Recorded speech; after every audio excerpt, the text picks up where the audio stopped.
My channel simple classes. Students, आज हम class 9 chapter 6 exercise 6.2 का क्वेश्चन नंबर 4 करने जा रहे हैं। In a figure PQ is parallel to ST। PQ ये लाइन पैरेलल है ST लाइन के, ठीक है, ये गिवन है। फाइंड करनी है वैल्यू ऑफ A, आपको A की वैल्यू फाइंड आउट करनी है। तो देखिए ये तो पैरेलल है, तो यहाँ पर हम एक सॉल्यूशन करते हुए सबसे पहले कंस्ट्रक्शन करेंगे, ठीक है। कंस्ट्रक्शन क्या होगी कि हम एक लाइन पैरेलल ड्रॉ करेंगे R से जाती हुई, ये याद रखना, R से पास होती हुई एक लाइन ड्रॉ करेंगे इस तरह से, ठीक है, जो R से पास हो। इसे लिख लीजिए E एंड F लाइन। चलिए, तो आपने क्या कंस्ट्रक्शन की, कंस्ट्रक्ट लाइन ERF। R को लिखना जरूरी है क्योंकि वो R से O के पास होती जाती है। ERF सच दैट, किस तरह से, इस बात की कंडीशन पर ध्यान कीजिए कि EF is parallel to PQ। किस तरह से करिए कि वो PQ के पैरेलल है। अब देखो ये इसके पैरेलल है, ये इसके पैरेलल है, तो क्या हो गया रिजल्ट, यहाँ पर मैं ऐसे लिख सकती हूँ क्योंकि अब तीनों लाइन पैरेलल आ गई ना।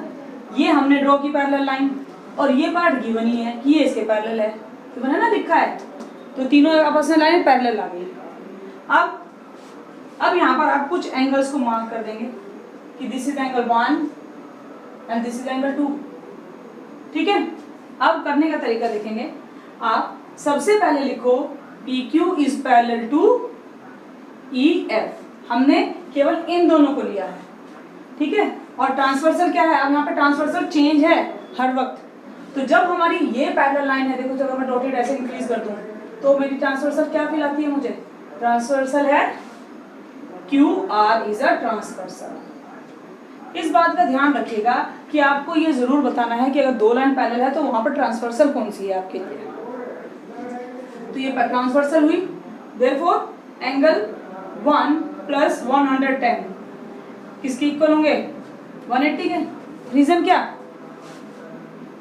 को इंटीरियर एंगल्स, को इंटीरियर एंगल्स हैं भाई। जब दो लाइन पैरेलल हैं तो ये दोनों को इंटीरियर हुए ना, और को इंटीरियर का सम क्या होता है 180।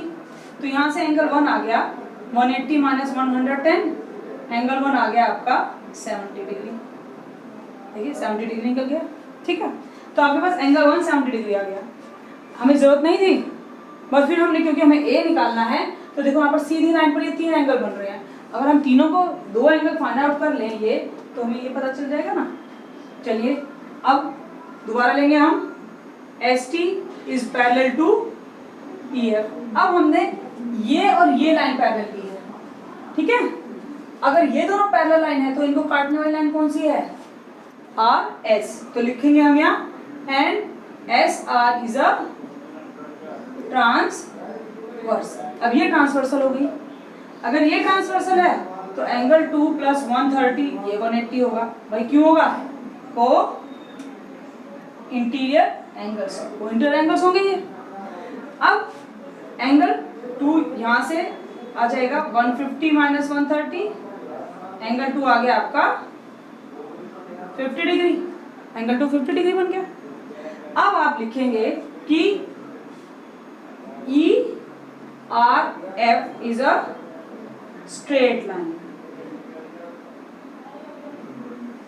ये आपकी स्ट्रेट लाइन है, और स्ट्रेट लाइन क्या बनाती है 180 का angle. So angle 1 plus A की value plus angle 2 is equals to 180।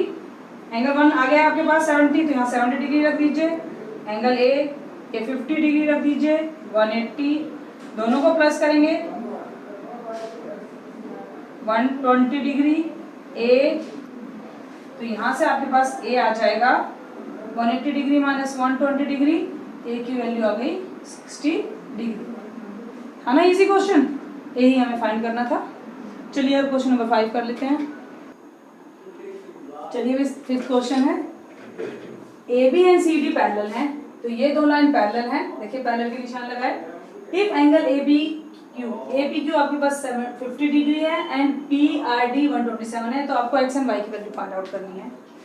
तो सबसे पहले हम करेंगे भाई ये लिखेंगे कि AP A B is parallel to C D.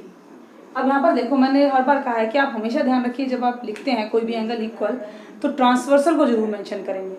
तो जब आप यहाँ पे दोनों लाइन पैरेलल हैं, अब मैं ट्रांसवर्सल ये ले रही हूँ P Q, and P Q is a transversal. ठीक है, ये जरूर लिखने वाली चीज है। अगर ऐसा है तो देखिए, अब आप यहाँ पर देखिए, parallel line, parallel, transversal, parallel, Z बन गया ना, Z बना, parallel, transversal and parallel, Z बना। Z बनते ही हमारे क्या हो जाते हैं, और जब लाइन पैरेलल हो, देखो मैंने बोला भी ऐसे ही है, parallel line, transversal, parallel line, line parallel है, वो गिवन है। तो ये हमारे क्या होगा, x is equals to 50 degree, क्यों, ऑल्टरनेट इंटीरियर एंगल्स। ठीक है, तो देखो पहली लाइन में आपका आ गया 50 डिग्री, पर लिखने का तरीका इस तरह से होना चाहिए। फिर दूसरी बात, अब दोबारा A B is parallel to C D, but अब ट्रांसवर्सल चेंज हो गई है। अब ट्रांसवर्सल कौन सी है, ये आपकी है Q R, P R sorry, तो P R is a transversal, ये ट्रांसवर्सल हो गई है। अब अगर ये ट्रांसवर्सल है तो इसका मतलब क्या हुआ, देखो फिर दोबारा से देखो जरा, अब ध्यान से, हमने ये ट्रांसवर्सल माने हैं, तो यहां से पैरेलल लाइन आएगी, parallel line, transversal line, and sorry इस तरह से नहीं, हम ऐसे बनाएंगे, पैरेलल, ये ट्रांसवर्सल और ये पैरेलल। ठीक है, तो ये भी Z बन गया, मगर इधर तो पूरा 127 है, पर यहाँ पर दो टुकड़ों में है 50 + 1। ठीक है, तो मैं क्या लिखूंगी, 50 degree plus y is equal to 127। ये भी क्या है, ऑल्टरनेट इंटीरियर एंगल्स। ठीक है, 50 को इधर भेज दीजिए, y आ गया 127 माइनस 50 डिग्री, तो 7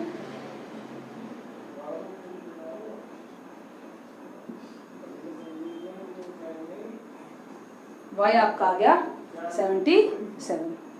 ठीक है, देखो कितना इजी था, बस आपको Z की तरह एक बार फॉर्म करना था और आपको दोनों की वैल्यू निकल। चलिए क्वेश्चन नंबर 6 करते हैं। चलिए अभी क्वेश्चन नंबर 6 है। इन अ फिगर 6.3 आपकी बुक में फिगर है आपकी, PQ and RS are two mirror placed parallel to each other. PQ and RS दो मिरर हैं और जो एक दूसरे के पैरेलल रखे हुए हैं। And incident ray AB strikes the mirror PQ at B। एक रे आई है और उसने रे ने, कौन सी रे, AB ने PQ को स्ट्राइक किया है B पर, एंड देन मूव बैक, फिर दोबारा से वो वहां से रिफ्लेक्ट होकर चली गई है। ठीक है, और फिर दोबारा से वो C से मिरर, यहाँ पर RS मिरर पर C पर स्ट्राइक हुई है, एंड देन रिफ्लेक्ट बैक, फिर दोबारा से वो रिफ्लेक्ट हो गई। तो इसकी आपको बताना है, प्रूव करना है कि जो ये AB है वो पैरेलल है CD के। ठीक है, तो सबसे पहले हम गिवन लिखेंगे। गिवन में है PQ is parallel to RS, ये दो मिरर हैं। ठीक है, मिरर, एंड AB क्या है, रे, जो आपको पूरा लिखना पड़ेगा, AB स्ट्राइक्स P और ये मूव करके, ये पूरा हमारा गिवन पार्ट है। ठीक है, तो मैं इसे शॉर्ट में लिख रही हूँ बस। अब आपको प्रूव क्या करना है, प्रूव करना है कि AB is parallel to CD है। ठीक है, AB और CD पैरेलल है। तो सबसे पहले मैं यहाँ पर कंस्ट्रक्शन करूंगी। कंस्ट्रक्शन क्या होगी आपकी, देखिए कि मैं यहाँ पर मिरर पर B पॉइंट पर एक नॉर्मल ड्रॉ करूंगी। नॉर्मल क्या होता है, 90 डिग्री, वो लाइन जो किस बेस के साथ 90 का एंगल बनाए तो उसे नॉर्मल बोलते हैं। तो आपने साइंस में भी पढ़ा होगा, तो ये नॉर्मल है, इसका नाम दे देती हूँ BN। ठीक है, सो मैंने क्या किया, draw a parallel BN on mirror, किस मिरर पे किया, PQ पे, एंड एक और मैंने पैरेलल ड्रॉ किया CM। ठीक है, ये भी मैंने ड्रॉ किया है CM ऑन मिरर ये दो मैंने पैरेलल ड्रॉ किए हैं आर एस पर, ठीक है। दो मैंने एक तरह से ये सोच लो मैंने परपेंडिकुलर डाल दिए, दो पैरेलल लाइन पर मैंने परपेंडिकुलर डाल दिए। अब जब एक बात ध्यान कीजिए कि सबसे पहले तो आप यहाँ पर देखिए प्रूफ में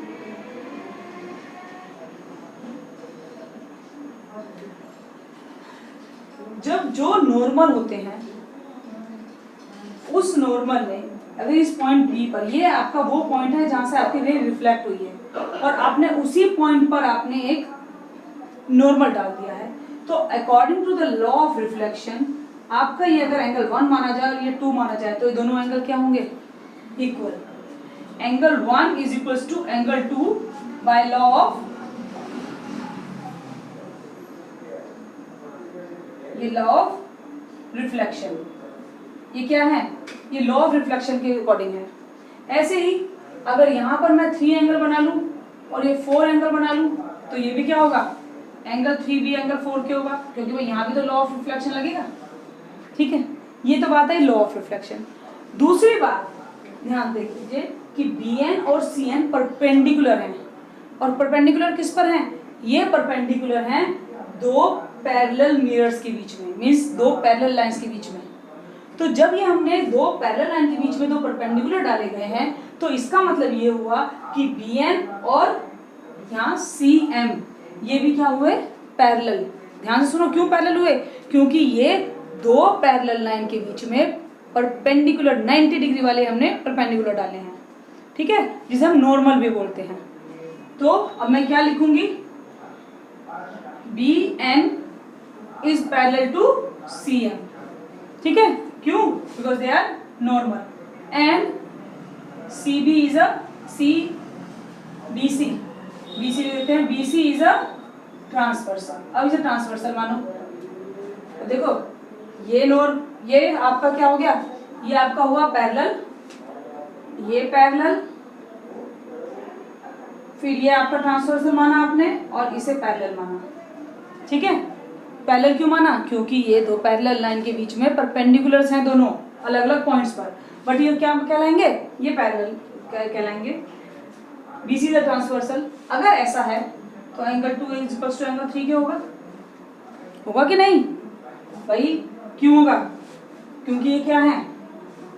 ऑल्टरनेट इंटीरियर एंगल्स, ये ऑल्टरनेट इंटीरियर एंगल्स हैं 2 and 3। अब 2 and 3 दोनों इक्वल हैं, तो मैं 2 के प्लेस पर, यहाँ 2 के प्लेस पर 1 भी तो लिख सकती हूँ। यहाँ से देखो 2 के प्लेस पर 1 लिख दूँ और 3 के प्लेस पर एंगल 4 लिख दूँ। लिखने में प्रॉब्लम है कोई?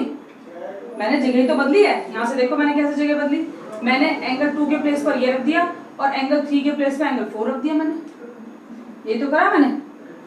अब इसमें मैं क्या कर सकती हूँ? इसे 1 को और इसे दोनों को ऐड कर लो, तो angle 1 plus angle 2 left hand side से ऐड, यहाँ लिख देते हैं ऐड 1 and 2। मैंने कुछ नहीं करा, मैंने यहाँ पर इनका प्लेस बदल दिया है जिस तरह से एरो लगाई है। अब मैं इन दोनों को ऐड कर लूंगी। दो इक्वेशंस को ऐड करने का क्या रूल है कि लेफ्ट हैंड साइड से ऐड और राइट हैंड साइड से। तो इसका मतलब हुआ angle 1 plus angle 2 equals to angle 3 plus angle 4। कर सकते हैं ऐसा, ठीक है। ये भी इक्वल आ गए क्योंकि भाई ये दोनों इक्वल थे। अब एंगल 1 और 2 क्या बना है? देखो जरा, एंगल 1 और 2 बनता है एंगल ए बी सी मिलकर, देखो क्या बनता है? एंगल 1 और 2 मिलकर तो पूरा ये एंगल बनता है भाई, पूरा इतना एंगल बना, ठीक। ऐसे ही 3 और 4 बनकर क्या बना? पूरा ये एंगल बना। इसका क्या नाम था? एंगल बी सी डी, ठीक है। बट ये इक्वल आ गए, बट दीज आर, ये क्या लिखूंगी? But these are alternate interior angles when A B. अगर ऐसा है, अगर दोनों इंटीरियर एंगल्स हैं ये इक्वल हैं, तो इसका मतलब क्या हुआ? A B is parallel to C D and C B C हमारी क्या हुई? Is transversal. देखो इसके थ्रू मैंने प्रूव कर दिया। जब भी हमें दो लाइनें पैरेलल प्रूव करनी है तो हम उसके alternate interior angles equal prove कर देते हैं। अगर अल्टरनेट इंटीरियर एंगल्स इक्वल हैं तो इट मीन्स लाइंस पैरेलल हैं। ठीक है, आई होप आपको तीनों क्वेश्चन क्लियर हो गए होंगे। अगर आपको मेरी वीडियो पसंद आई है तो उसे लाइक करें, शेयर करें।